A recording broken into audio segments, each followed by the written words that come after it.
In the year 86 AD, after several Dacian raids causing instability in the Roman province of Moesia, General Cornelius Fuscus was marching against the Dacian army.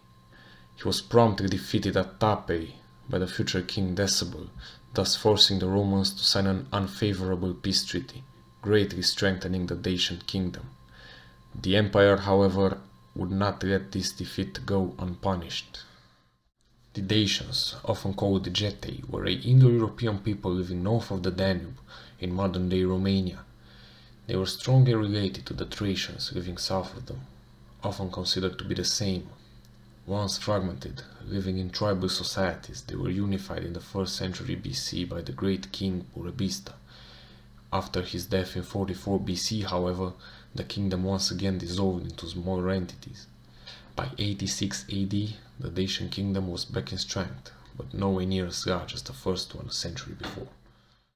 In the year 101 AD, Emperor Trajan was ready to avenge the empire and strike back against Decebal. Now the king of Dacia, Decebal, used the favorable peace of 86 in order to strengthen his country's defenses. His army was by far smaller in comparison to the Roman army, but he was ready to put up a fight. After receiving the Senate's blessing for war, Trajan started moving into Dacia.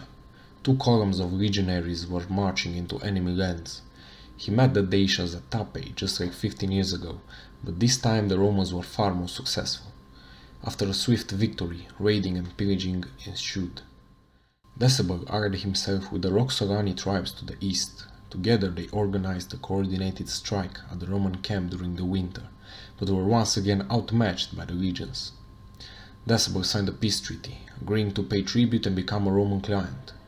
Trajan hired Apollodorus of Damascus to build the bridge over the Danube, the biggest for centuries to come, in order to facilitate a future invasion. Following the First War, the Dacians complied with Rome for a time, but after a short while they were once again pillaging Roman colonies south of the Danube. In the year 105 AD, Trajan went to war again, this time determined to put an end to the rebellious kingdom. He gradually worked his way up to the capital of Sarmisagetusa, laying siege to it. Aided by local noblemen, the Romans cut the water pipes that supplied the city, thus winning the siege. The Dacians fought to the bitter end, taking in heavy casualties all throughout the war. Decebal tried to escape, but the Roman cavalry caught up to him, so he stabbed himself in order to avoid capture. This time, Dacia would not be spared. The kingdom was dissolved, and part of it turned into the Roman province of Dacia Felix, sometimes referred to as Dacia Traiana.